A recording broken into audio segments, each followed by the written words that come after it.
हमने पिछले क्लास में पढ़ा था हाइड्रो पावर प्लांट के बारे में। हाइड्रो पावर प्लांट कैसे वर्क करता है, क्या उसका एडवांटेज होता है, क्या सिलेक्शन ऑफ साइट है, क्या क्या कंडीशन है, वो सभी हमने देख लिया था। फिर उसके बाद एक एक कंपोनेंट के बारे में हम लोग डिस्कस करेंगे। उसमें सबसे पहला जो कंपोनेंट है वो है डैम। आखिर डैम का कंस्ट्रक्शन कैसे होता है, कैसे उसमें वाटर फ्लो होता है और जो जो इक्विपमेंट उसमें बताया गया था वो कहाँ पर इंस्टॉल्ड होते हैं, उस चीज़ को हम लोग समझते हैं। हम लोग पढ़ेंगे डैम का कंस्ट्रक्शन कैसे होता है और ये कितने प्रकार के होते हैं, यही चीज़ हम लोग देखने वाले हैं। तो हमने दो फिगर बनाया है, डैम का डायग्राम बनाया है, अब उसको समझाते हैं डिटेल में। देखिए पहला जो फिगर बनाया हुआ है इसमें ये बताया हुआ है कि किस तरीके से डैम में कंस्ट्रक्शन होता है। डैम का जो एक्चुअल में कंस्ट्रक्शन होता है वो किस तरीके से होता है। ये डैम आपको दिख रहा है, डैम का जो बनाया हुआ है, जो भी मैसनरी का बनाया हुआ है या रॉक का बनाया हुआ है या मिट्टी का बनाया हुआ है, जो भी है वो ये वाला क्या है, ये वाला पार्ट इसका डैम है। अब डैम में जो रिक्वायरमेंट है उस चीज़ को कैसे दूर किया जाता है वो देखिए। यहाँ पे आपको दिख रहा है एक रास्ता। हम लोग पिछले फिगर में समझे थे कि पेन स्टॉक प्रेशर टनल, वो यही वाला पार्ट दिखा रहा है। अगर हम लोग इलेक्ट्रिकल के टर्म में बोले तो उसको बोलते हैं पेन स्टॉक और प्रेशर टनल, लेकिन यहाँ पे अगर सिविल वाले के टर्म में देखें तो इसको क्या बोलते हैं, स्लुइस वे बोलते हैं, जिससे वाटर फ्लो होता है। यानी ये वाला जो आपको पार्ट दिख रहा है, ये पार्ट के द्वारा यानी ये वाला बे के द्वारा वाटर क्या होता है, डाउन स्ट्रीम साइड जाता है। जैसे आप समझिए कि इधर से एक नदी फ्लो हो रहा था, इस तरीके से नदी फ्लो हो रहा था। नदी को हमने क्या किया, नदी में एक डैम बना दिया गया है, नदी में क्या कर दिया गया है, बांध बना दिया गया है। तो जहाँ से बांध बनाया गया है, बांध के इस तरफ वाले को हम लोग बोलेंगे डाउन स्ट्रीम साइड और इस तरफ वाले को अप स्ट्रीम साइड। यानी वाटर को अप स्ट्रीम साइड से डाउन स्ट्रीम साइड की तरफ जाने वाला जो रास्ता है वो वाला रास्ता क्या है, स्लुइस वे, या इसी को हम लोग बोलेंगे पेनस्टॉक और प्रेशर टनल। हम लोग इसका और डिटेल में फिगर देखे थे कि कहाँ पे कौन इक्विपमेंट था। इसके बाद हम बताए थे स्पिलवे। स्पिलवे का काम क्या होता है, फिर से एक बार हम रिवीजन कर लेते हैं। स्पिलवे था कि जब वाटर का अमाउंट रिजर्वायर में कैपेसिटी से ज़्यादा होने लगता है तब उसको डायरेक्टली फ्लो करवा दिया जाता है बिना यूज किए हुए। तो बिना यूज किए हुए पानी को कैसे फ्लो करवाया जाएगा, ये देखिए। यानी ये मेरा कैपेसिटी है, नॉर्मल कैपेसिटी, यानी ये डैम बनाया हुआ है, अगर इतना पानी स्टोर हो गया है तो उससे मेरा काम चल जाएगा। अब ज़्यादा यहाँ से अगर कैपेसिटी होता है, वाटर का कैपेसिटी अगर बढ़ रहा है अब, तब देखिए ये नॉर्मल कैपेसिटी था इतना डैम का, रिजर्वायर का, और इसके बाद पहुंचा इस पॉइंट पे। अगर इस पॉइंट पे वाटर पहुंचता है तो डायरेक्टली यहाँ पे इस गेट के द्वारा इस वाटर को डाउन स्ट्रीम साइड की तरफ दे दिया जाएगा, छोड़ दिया जाएगा। इससे मेरा डैम का जो डैम पे जो इफेक्ट आएगा या जो एक्स्ट्रा जो वाटर है वो हमको डैम को बर्बाद होने नहीं देगा, या डैम पे कोई इफेक्ट नहीं आएगा एक्स्ट्रा वाटर का। उसके ऊपर वाले साइड को, ऊपर वाले पे रास्ता रोड भी बना हुआ रहता है। रिक्वायरमेंट के अकॉर्डिंग अगर जाने आने के लिए अगर कोई व्यवस्था है तो ऊपर से जाया भी जा सकता है, यानी रोड बनाया हुआ है। और ऊपर वाले पार्ट को हम लोग बोलते हैं क्रेस्ट, नीचे वाले को टोई बोला जाता है और ऊपर वाले को क्रेस्ट। ये था इसका एक्चुअल में जो बना हुआ रहा। तो डैम का कंस्ट्रक्शन में ये था कि कौन से कहाँ पे वे होता है। अब थोड़ा सा एक इक्विपमेंट था कि इक्विपमेंट ऐसे एक्चुअल में कैसे इंस्टॉल होते हैं और कहाँ पे इंस्टॉल होते हैं। तो वही फिगर यहाँ पे भी है, इसमें थोड़ा सा कुछ और इक्विपमेंट को बताया हुआ है। देखिए यहाँ पे इनटेक, हमने इनटेक के बारे में बताया था। इनटेक एक ऐसा डिवाइस होगा, किसमें, वाटर पावर प्लांट में इनटेक एक ऐसा डिवाइस होगा जो वाटर के जो भी कचरा होंगे, जो भी कचरा कूड़ा कचरा आएंगे वाटर में, उसको क्या करेगा, वो रिमूव करने का काम करेगा।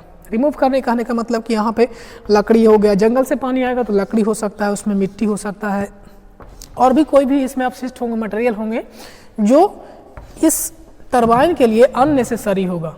यानी यहाँ पे अगर वो कूड़ा कचरा आएगा तो इस टरबाइन को क्या करेगा, इफेक्ट करेगा।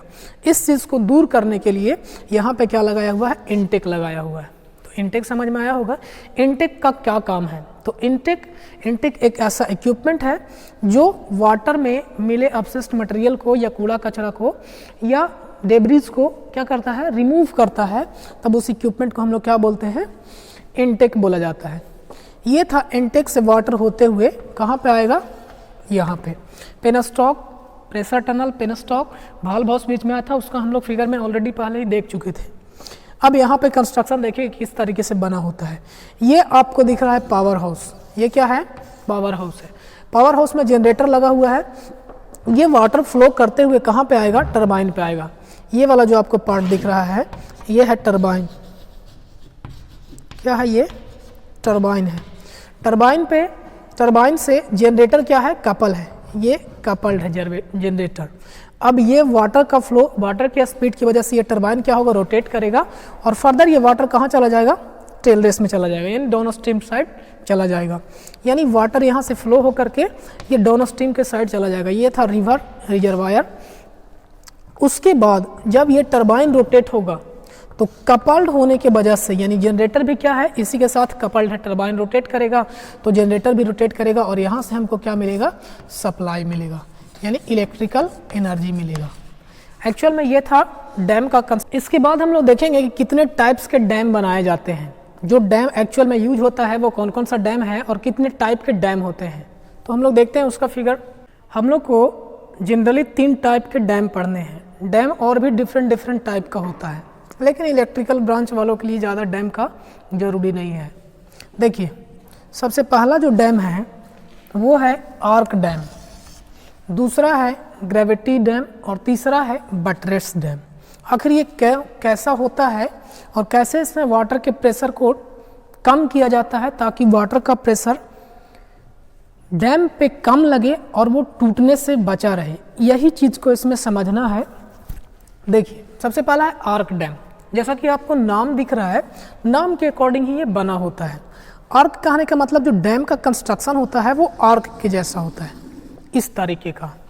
ये आपको टॉप व्यू दिख रहा है, यानी अगर ऊपर से देखा जाएगा तो कुछ इस तरीके के रहेगा। तो ये बताइए, इधर पानी स्टोर है, इधर पानी स्टोर है। इसका जो कंस्ट्रक्शन है वो किस तरीके का है, आर्क के जैसा है, एंगल के जैसा।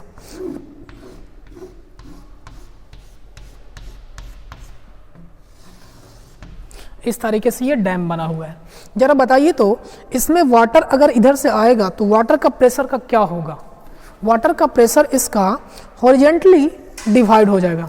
कुछ वाटर के प्रेशर, वाटर क्या हो जाएगा, इस तरीके से, इस तरीके, इस डायरेक्शन में बढ़ जाएगा और इस तरीके से इस तरीके में बढ़ जाएगा, यानी इम्बैंकमेंट की ओर, यानी इसके जो एंड हैं, जो छोर हैं, उस तरीके से वाटर का प्रेशर क्या हो जाएगा, डिवाइड हो जाएगा। और इस पे लगने वाला फोर्स, जो डैम है, डैम पे लगने वाला फोर्स क्या हो जाएगा, कम जाएगा और ये टूटने से बचा रहेगा।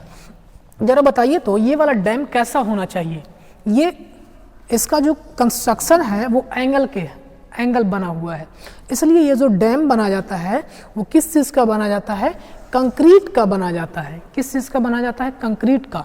अब आपसे पूछा जाएगा कि जो आर्क डैम होता है वो कैसा होता है, स्ट्रेट होता है या कर्व होता है। तो ये वाला डैम कैसा है बताइए, यहाँ पे ये वाला डैम जो है वो कर्व बना हुआ है। ये कहाँ पे बनाया जाता है, तो ये बनाया जाता है नैरो जहाँ पे है, जहाँ पे संकीर्ण है। जैसे 2 पहाड़ के बीच से पानी फ्लो कर रहा है, वाटर फ्लो कर रहा है, अब वहाँ पे हमको डैम बनाना है। 2 पहाड़ है, एक इस तरह, एक इधर पहाड़ है, इस तरीके से पहाड़ उठा हुआ है और एक इस तरीके से पहाड़ उठा हुआ है। अब यहाँ पे डैम बनाना है तो यहाँ पे डैम बन जाएगा, इस तरीके से ये डैम बन जाएगा। तो नैरो जहाँ पे प्लेस है, नैरो जहाँ पे पैलेस है, वहाँ पे ये डैम को क्या किया जाता है, बनाया जाता है। किस चीज़ का ये बनाया जाएगा, तो कंक्रीट का बनाया जाएगा। ये था फर्स्ट डैम, यानी आर्क डैम। दूसरा है ग्रेविटी डैम। ग्रेविटी डैम जैसा कि आपको नाम से दिख रहा है, ये डैम कुछ इस तरीके से बना जाता है।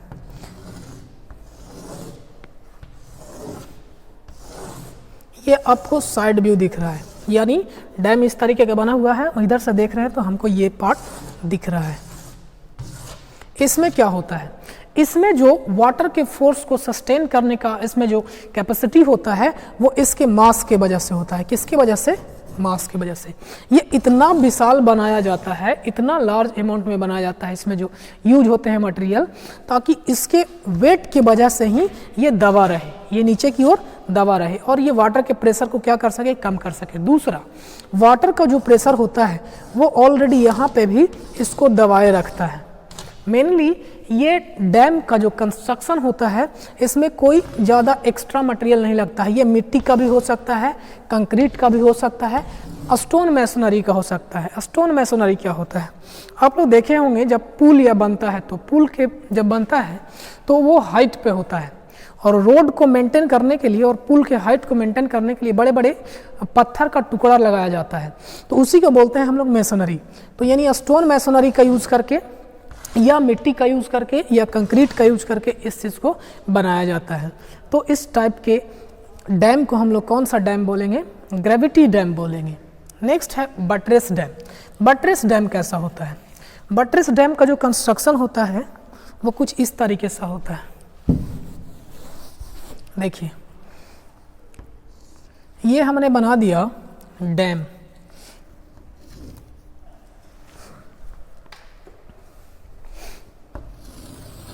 ये है डैम। और डैम अगर इसको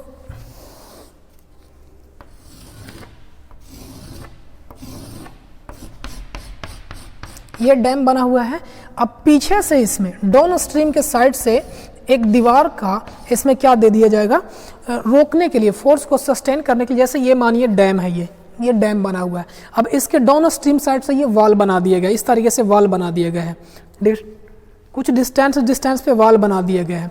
तब इस टाइप के डैम को हम लोग कौन सा डैम बोलेंगे, बटरेस डैम बोलेंगे।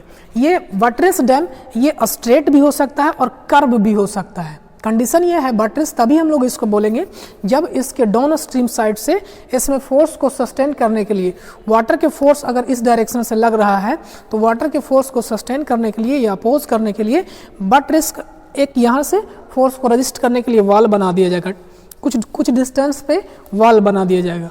तब इस टाइप के डैम को हम लोग कौन सा डैम बोलते हैं, बटरेस डैम बोलते हैं। और भी डिफरेंट टाइप के डैम होते हैं। देखिए जैसे आर्क और ग्रेविटी दोनों को मिला दिया जाए तो बन जाएगा आर्क ग्रेविटी डैम। एक और टाइप आता है बराज।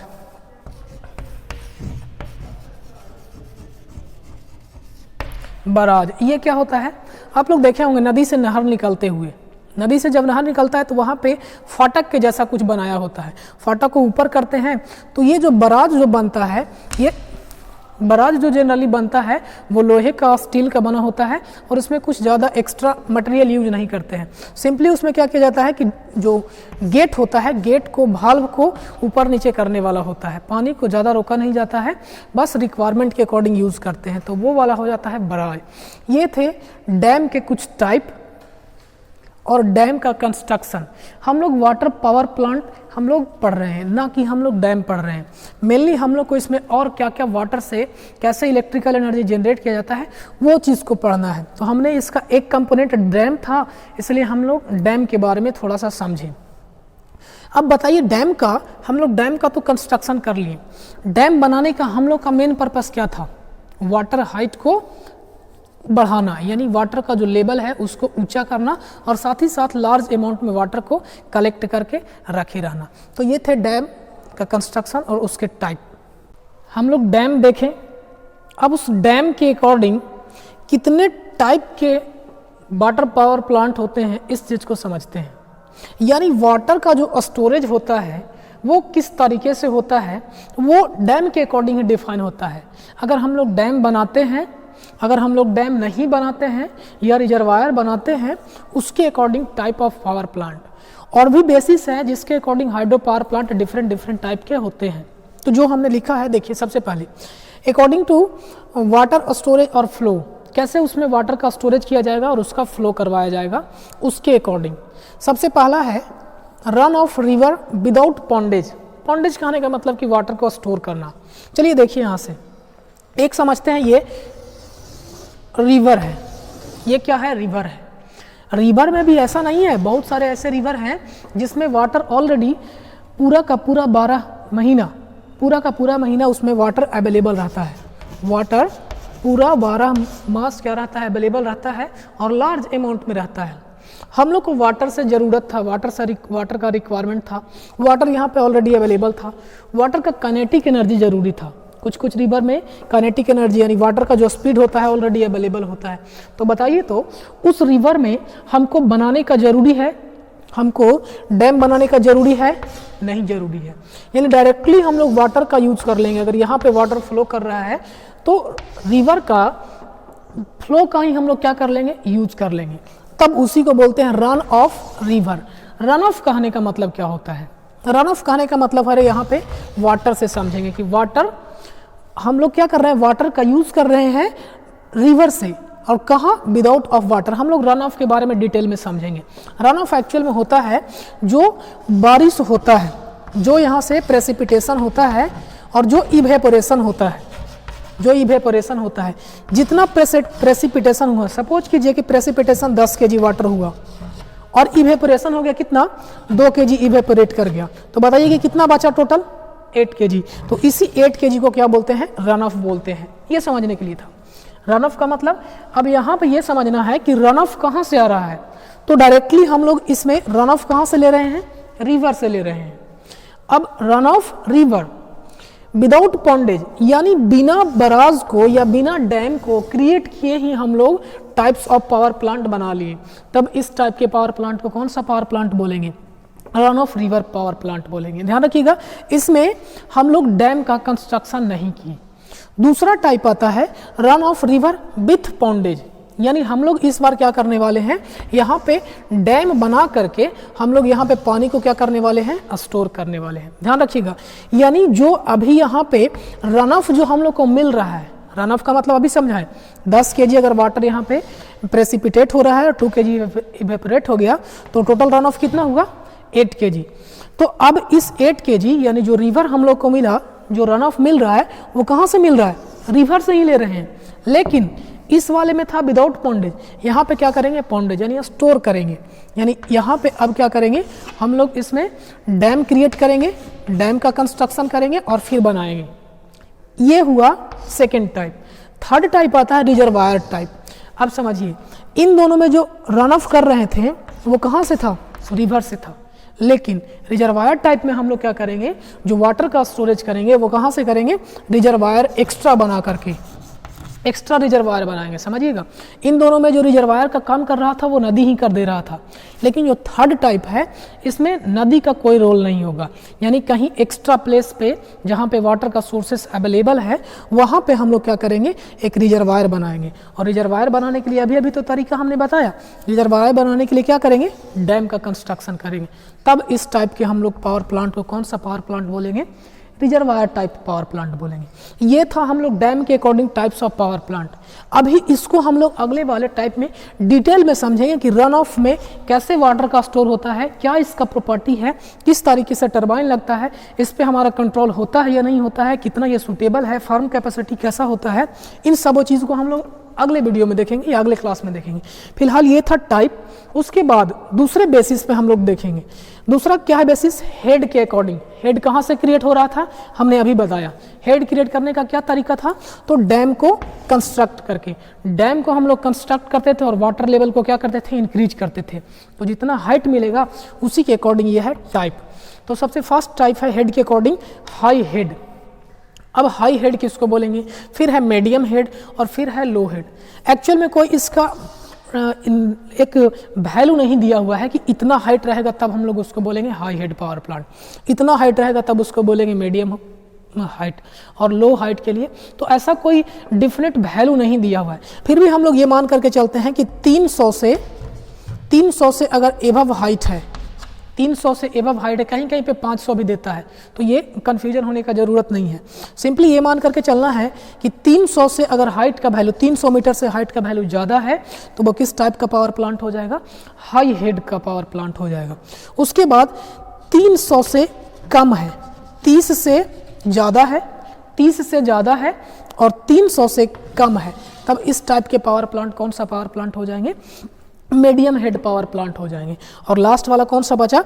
ये 70 मीटर से कम के वैल्यू को, 70 मीटर से कम के वैल्यू को होना क्या चाहिए था कि 30 वाले से 300 को हम लोग क्या बोल रहे हैं? 30 वाले से 300 को बोल रहे हैं मीडियम हेड, तो हम लोग को 30 वाले से नीचे के लिए होना चाहिए था। लेकिन ऐसा कोई, हमने पहले ही बताया, कोई पैमाना नहीं है। लो हेड के लिए 70 मीटर से नीचे, कभी 30 मीटर से नीचे वाले वैल्यू को, कभी 25 मीटर से नीचे वाले वैल्यू को क्या बोला जाता है? लो हेड पावर प्लांट बोला जाता है। तो हेड का कोई एक्चुअल में वैल्यू नहीं दिया हुआ है कि इतना वैल्यू होना चाहिए, फिर भी हम लोग ये मान करके चलते हैं। तो ये था डाटा। आगे हम लोग डिटेल में समझेंगे कि हाई हेड पावर प्लांट में क्या क्या इसका प्रॉपर्टी होता है, कौन से टरबाइन यूज होते हैं, कौन से टरबाइन का स्पीड कितना होता है, वो हम लोग डिटेल में समझेंगे। उसके बाद है लास्ट बेसिस है कि लोड के अकॉर्डिंग किस पावर प्लांट पे कितना लोड हो सकता है। तो लोड हम लोग को पढ़ना है आगे डिटेल में, और भी डिटेल में पढ़ना है, base load type, peak load type और pumped storage type power plant. Base load कहने का मतलब क्या होता है, तो इसी टाइप में से वैसा पावर प्लांट का कौन सा टाइप हम लोग पढ़ रहे हैं, हाइड्रो पावर प्लांट पढ़ रहे हैं। तो वैसा हाइड्रो पावर प्लांट जिसका यूज हम लोग किस लिए करेंगे, बेस लोड के लिए करेंगे। अब बेस लोड पता होगा तब ना।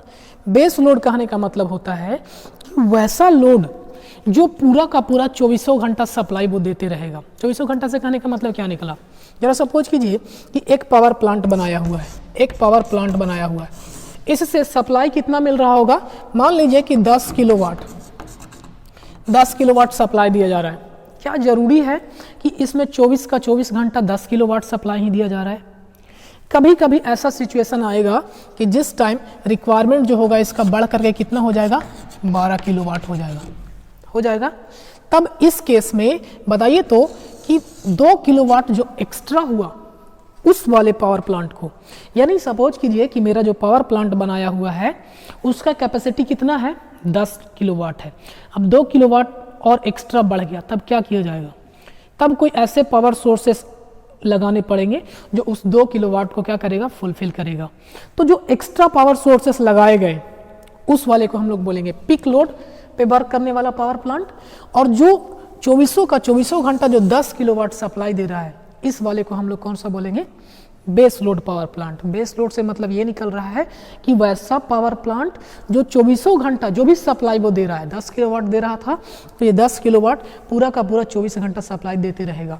तब यही बात बताता है कि बेस लोड पावर प्लांट यानी वैसा हाइड्रो पावर प्लांट जितना सप्लाई उससे दिया जा रहा है वो पूरा का पूरा 24 घंटा दिया जाएगा, तब उस टाइप के कौन सा बोलेंगे, बेस लोड। कुछ ऐसे power plant hydro power plant बनाए जाएंगे सिर्फ वो पीक लोड पे काम करेंगे, जैसे यहाँ पे 2 किलोवाट जो एक्स्ट्रा बढ़ा वो 2 किलोवाट को सप्लाई करने के लिए ही सिर्फ और सिर्फ हाइड्रो पावर प्लांट का यूज करेंगे, तब उसको हम लोग कौन सा बोलेंगे, पीक लोड पावर प्लांट बोलेंगे। पंप्ड स्टोरेज में क्या होता है, पंप्ड स्टोरेज पावर प्लांट में क्या होता है कि वाटर, हम ये डैम बनाए थे, डैम ये वाटर था, तो यहाँ से वाटर को हम लोग डाउन स्ट्रीम साइड भेज दिए। लेकिन पंप्ड स्टोरेज में क्या होता है, जो वाटर इधर गया टेलरेस साइड से, इस वाटर को फर्दर यहाँ पे ट्रांसफर किया जाता है।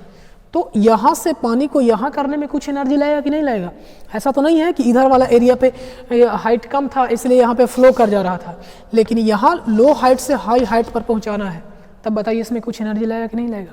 तो इसी टाइप के पावर प्लांट को यानी पानी को हम लोग क्या कर लेते हैं, यहाँ पे स्टोर कर लेते हैं, फर्दर स्टोर कर लेते हैं। कहाँ से, एक बार यूज़ करने के बाद पुनः हम लोग किस पानी को वहीं स्टोर कर लेते हैं, पानी को पंप्ड कर लेते हैं, तब इस टाइप के पावर प्लांट को कौन सा पावर प्लांट बोलेंगे, पंप्ड स्टोरेज पावर प्लांट बोलेंगे। ऐसा कब किया जाता है, ऐसा किया जाता है जब किसी पावर प्लांट में पानी का कमी होता है और वो कंबाइंड रहता है विंड पावर प्लांट से। विंड पावर प्लांट में क्या होता है, जब हवा तेज चल रहा है, हमारा रिक्वायरमेंट कम है और हवा तेज चल रहा है और वहाँ से इलेक्ट्रिकल एनर्जी का ज़रूरत कम है, तो जो ज़रूरत कम था वो इलेक्ट्रिकल एनर्जी बर्बाद नहीं हो, इसलिए उस इलेक्ट्रिकल एनर्जी का यूज़ करके पंप ऑपरेट करवा करके फर्दर इस वाटर को हम लोग कहाँ पे ट्रांसमिट कर लेते हैं, स्टोरेज में या रिजर्वायर में हम लोग क्या कर लेते हैं, स्टोर कर लेते हैं। तब इस टाइप के पावर प्लांट को कौन सा पावर प्लांट बोलेंगे, पंप्ड स्टोरेज पावर प्लांट बोलेंगे। ये था टाइप्स ऑफ पावर प्लांट। अब हम लोग इसको डिटेल में एक एक टाइप के बारे में, एक एक टाइप का पावर प्लांट का प्रॉपर्टी हम लोग देखेंगे, कौन सा टरबाइन किस में यूज होता है, कैसे वो वर्क करता है, किस पे कितना कंट्रोल है, ये सब हम लोग अगले क्लास में देखेंगे। इस क्लास में इतना ही, देखते रहिए, धन्यवाद।